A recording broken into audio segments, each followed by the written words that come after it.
حضرت ابو ذر رضی اللہ عنہ بیان کرتے ہیں، میں نے عرض کیا اللہ کے رسول، روئے زمین پر سب سے پہلے کون سی مسجد تعمیر کی گئی؟ آپ صلی اللہ علیہ وآلہ وسلم نے فرمایا مسجد حرام۔ راوی کہتے ہیں میں نے عرض کیا پھر کون سی مسجد؟ آپ صلی اللہ علیہ وآلہ وسلم نے فرمایا مسجد اقصیٰ۔ میں نے عرض کیا ان دونوں کی تعمیر کے درمیان کتنا وقفہ ہے؟ آپ صلی اللہ علیہ وآلہ وسلم نے فرمایا 40 سال۔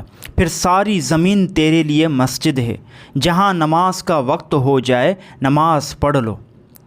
حضرت عبداللہ بن عمر بن عاص رضی اللہ عنہ بیان کرتے ہیں، جب رسول اللہ صلی اللہ علیہ وآلہ وسلم مسجد میں داخل ہوتے تو یہ دعا کیا کرتے، اعوذ باللہ العظیم وبوجہہ الکریم وسلطانہ القدیم من الشیطان الرجیم، جس کا ترجمہ ہے میں شیطان مردود سے اللہ عظیم، اس کی ذات کریم اور اس کی قدیم بادشاہت و قدرت کے ذریعے پناہ چاہتا ہوں۔